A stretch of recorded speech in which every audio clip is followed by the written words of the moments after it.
people, all of a sudden people start getting shot, and that group disbands pretty quickly. So I've watched it for years. They're vicious people. Yeah. Mr. President, will you support an attack, Israeli attack on Iran if Iran will not have a deal? If Iran will continue with their ballistic missiles?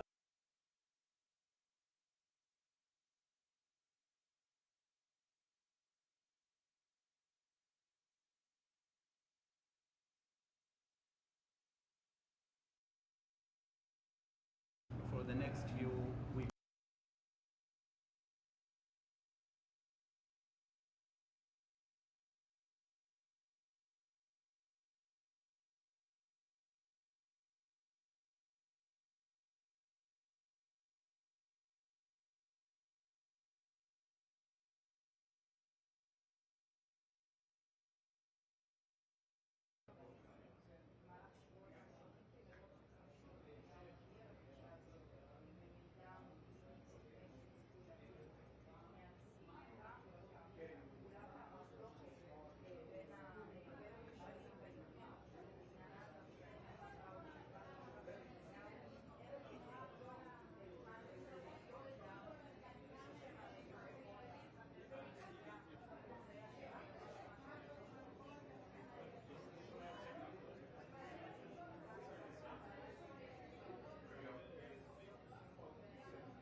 President Trump, are you going to celebrate?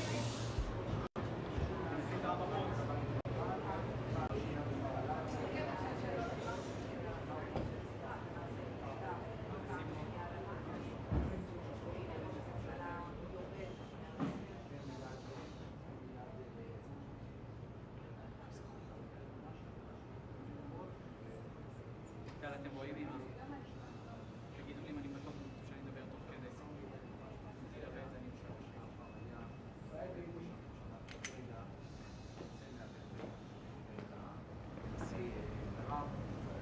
נתניהו כאן.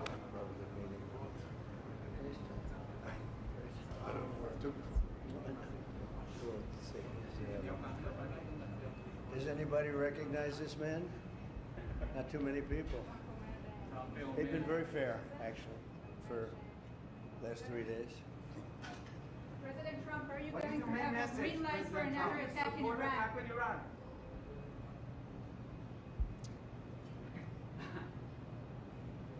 Okay.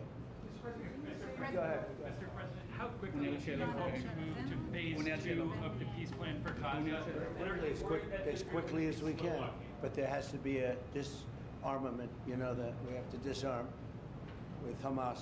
So one of the things we'll talk about certainly, but there has to be a disarming of Hamas. Otherwise, very quickly. Yeah. Can you say anything more about the explosion in Venezuela that you mentioned in a radio interview? Did the military do that? Can you share any more details about Well, it that? doesn't matter, but there was a major explosion in the dock area where they load the boats up with drugs. They load the boats up with drugs, so we hit all the boats, and now we hit the area. It's the implementation area. That's where they implement, and that is no longer around. Is that the only strike that the U.S. I don't want to comment.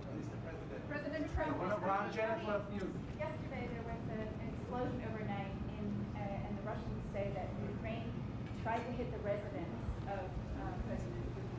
Do you have any information? No, I don't know about it, actually, and I don't, I just heard about it, actually, but I don't know about it. No. Did you speak with That would be too bad. That would not be good. What was the outcome of your telephone call with President Putin this I morning? had a very good talk this morning. I waited till this morning because it was pretty late by the time we finished, like 2:30 in Russia, 2:30 in the morning. And we had a very good talk. We spoke at 8 o'clock in the morning hour time, and it was a very productive talk. I mean, we have a few very thorny issues, as you can imagine. He knows about thorny issues probably better than anybody in the world, but it's working out. We have a couple of issues that we're going to get resolved, hopefully, and if we get them resolved, you're going to have peace. You're going to have Ukraine, they're losing 26,000 soldiers a month. Can you believe it? A month, 26,000 young, beautiful soldiers, and plus some people in Kiev, and relatively small, but a lot, you know, still people, and it's a lot of people. But 26,000 soldiers were killed last month. Yes, please. President Trump, are you going to allow Turkish forces, and do you expect Turkish forces to be stationed in Gaza? So I have a great relationship with President Erdogan, and we'll be talking about it. And if it's good, I think that's good. And a lot will be having to do with Bibi. We're going to be talking about that. But Turkey's been great, and he's been, you know, excellent as far as I'm concerned. I don't know about you. To me, he's been very good. Can you guarantee that? Mr. President, can you tell me a little bit about your relationship with Prime Minister Netanyahu and how important it is for you to see him be pardoned by the Israeli president? Look, he's a wartime prime minister. He's done a phenomenal job. He's taken Israel through a very dangerous period of trauma. Israel, with other people, might not exist right now, if you want to know the truth. That's a pretty big statement, but it's true. I feel that. You had the wrong prime minister. Israel right now would not exist because they were met with a force the likes of which very few countries could have handled, and we worked together, and we were extremely victorious, to put it mildly. Now I hear that Iran is trying to build up again, and if they are, we're going to have to knock them down. We'll knock them down. We'll knock the hell out of them, but hopefully that's not happening. I heard Iran wants to make a deal. If they want to make a deal, that's much smarter. You know, they could have made a deal the last time before we went through, you know, a big attack on them, and they decided not to make the deal. They wish they made that deal. So I think, again, they should make a deal. They want to make a deal, but sometimes that doesn't happen. Yeah, please. Mr. Trump, hi, Nadav Elimelech, 24 News Israel. Would you support the overthrow of the Iranian regime? Of who? Iranian regime. I'm not going to talk about overthrow of a regime. It's, they've got a lot of problems in Iran. They have tremendous inflation. Their economy is bust. Their economy is no good. And I know that people aren't so happy, but don't forget, every time they have a riot or somebody forms a group, little or big, they start shooting people. You know, they kill people. And the people tend to, I've watched this for years. There's tremendous discontent. They form 100,000, 200,000 people. All of a sudden, people start getting shot. And that group disbands pretty quickly. So I've watched it for years. They're vicious, vicious people. Yeah. Mr. President, will you support an attack, Israeli attack on Iran, if Iran will not have a deal? If Iran will continue with their ballistic missiles and also nuclear weapons? If they will continue with the missiles, yes. The nuclear, fast. Okay? One will be yes, absolutely. The other was, we'll do it immediately. Mr. President, Ron of Ram from Channel 12 News. What are your plans regarding Gaza for the next few weeks? Well, we're going to be dealing on Gaza. That's why this very great prime minister is here right now. We're talking about Gaza. We're talking about a lot of things. We have about 5 major subjects that we're discussing, and Gaza will be one of those subjects. Mr. President, can you guarantee that the last hostages, unfiltered, will be released before we continue to the second phase of the Gaza plan? Well, let's put it this way. Every hostage just about that's been released was released because of me, Steve Witkoff, Jared Kushner, my whole team, Marco Rubio, Pete Hegseth. They were all released because of us. None were released in the Biden administration, none. They were all released because of us. Then we had a lack of releases with respect to the dead. And all of a sudden they started coming back because I said, nope, you said you could do. We have one wonderful young man whose parents are right now inside. And he's, what beautiful parents, a beautiful brother, sister, and like a beautiful family, and they're waiting for their son. It's the only one left, and we're doing everything we can to get his body back. And the parents just said, hopefully he's alive. And I said, I love you to think that way. Okay? President So we Trump, do everything we can. Do you have President Trump, He's does not the working. Out of all of these people, and I'm not just talking about the final 20. Right. Look at all of the people. What do you think the total number is? 255. 255. 254 came out, one more. Think of that. And we got them all. President Trump, Yeah. President Trump, does the reconstruction of Gaza, President Trump, does the reconstruction of Gaza,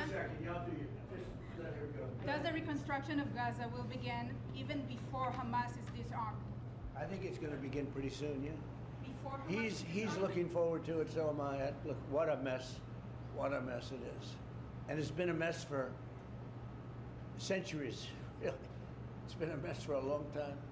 It's seems to be born for that, but we're gonna straighten it out. No, we're already starting certain things. We're doing things for sanitary conditions and others. But Gaza's a tough place. You know the expression, it's a tough neighborhood. That's truly a tough neighborhood. Yeah, you had a question in the back? Go ahead. Yeah, please, go ahead. I'll ask about the relationship between you and the Prime Minister. What about it? They said that there is no relationship, good relationship between you. I don't think it can be better. We just won a big war together. You know, if we didn't beat Iran, you wouldn't have had peace in the Middle East because nobody would have been able, the Arab countries who have been fantastic, would not have been able to make a deal. If we didn't wipe out their nuclear, we wiped it out. If we didn't wipe out with our beautiful B-2 bombers, if we didn't, and we sent a lot of Tomahawks in there also, by the way, from a submarine. And what about the pardon that the President of Israel needs to give the Prime Minister? A pardon? Pardon. I think he will. How do you not? He's a wartime prime minister who's a hero. How do you not give a pardon? You know, I think it's a very hard thing not to do it. I spoke to the president, and it's on. I mean, he tells me it's on its way. Mr. You President, can't do better than that, right? Please. Mr. President, can I follow up on Venezuela? Was the facility taken out by the U.S. military, or was it another entity like the CIA? Well, I don't want to say that. I know exactly who it was, but I don't want to say who it was. But you know, it was along the shore. Mr. President, have you or anyone in your administration talked to Maduro in recent days? Well, I spoke to him Recently? pretty recently, but nothing much comes of it. Yeah. Mr. President, can you explain the importance You have to understand what he's done. They've sent billions of dollars of drugs in, but maybe just as bad, they've sent hundreds of thousands of people in from jails, from prisons, from mental institutions and insane asylums. The drug lords, the drug dealers were all sent into our country. But think of it, what he's done. Tren de Aragua, probably the worst gang. They cut off people's fingers. One man made a phone call to complain about them. He cut off their hand. They cut off his hand. Don't ever make a phone call again. We'll cut off your other hand. After that, we'll kill you, they said. That was in Colorado. No, they sent in all of the bad ones. They sent in some bad people. And that to me was just terrible. And they send in drugs. Now, I will say this, 97% of the drugs coming in by sea stopped. We're trying to figure out who the other 3% are. They have a hard time getting people to pilot those boats. But 97% of the drugs coming in by the ocean, by the sea, by water, are gone. Every boat that we take out, we save 25,000 lives of Americans. Thank you very much, everybody. We'll see you. We're going to have a big meeting, and we'll see you in a couple of hours if you'd like. And if you'd like, you can come up and have lunch like you did yesterday. Would you like that or not? Do you want that? Because some of them think it's terrible. It's a bribe. But, you know, a bribe for $25, I don't know. If you'd like, you can go. And if you don't, you can stand in a driveway and melt. All right? But if you want, will you work on that, Margot? Is Margot doing a good job? She's a star. She's too nice. Her only problem is she's too nice to you. And you're not nice to us, but that's okay.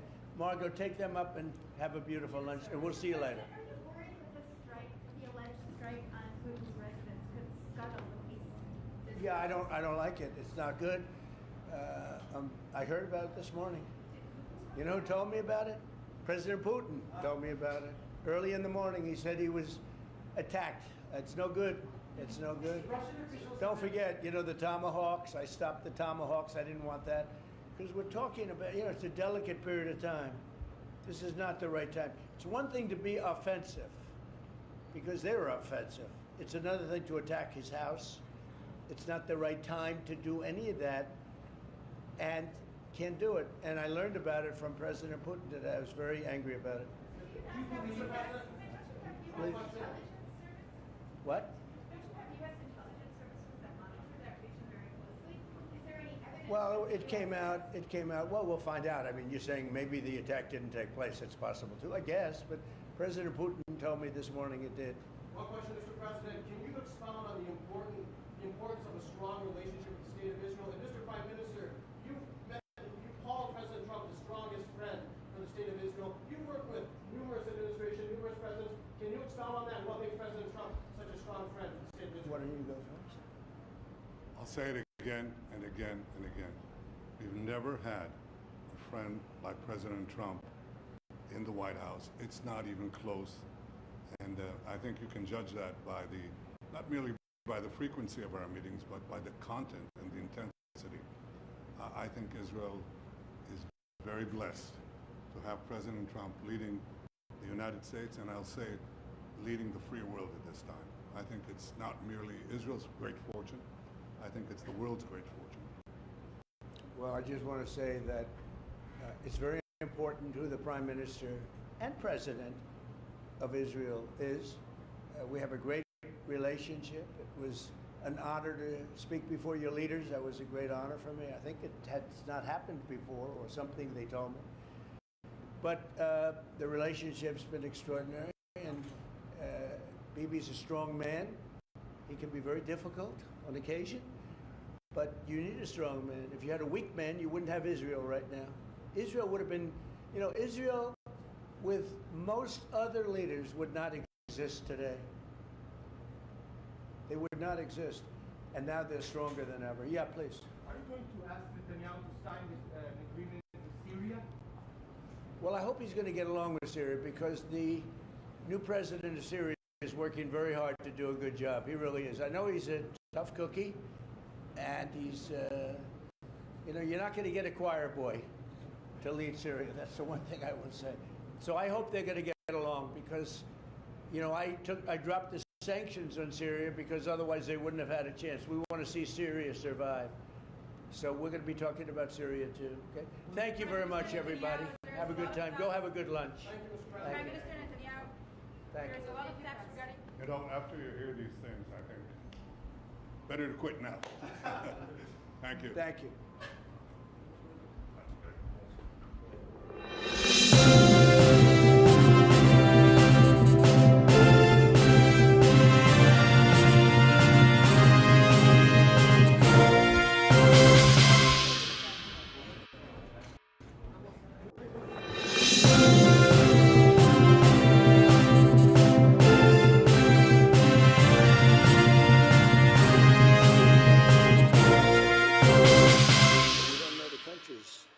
Azerbaijan.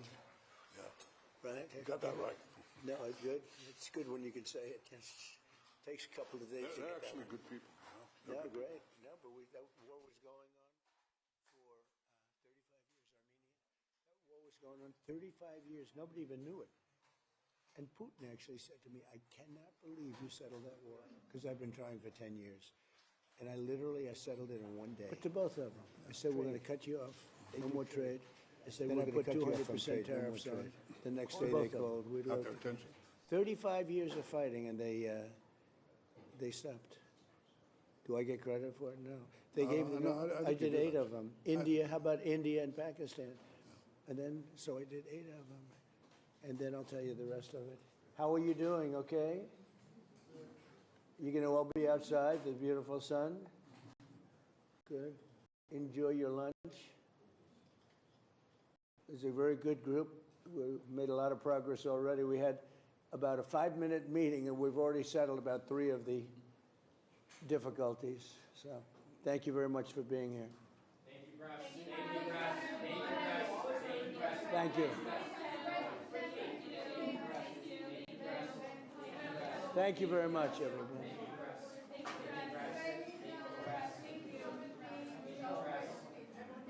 They can't get enough. Well, They can't. But just think so. I said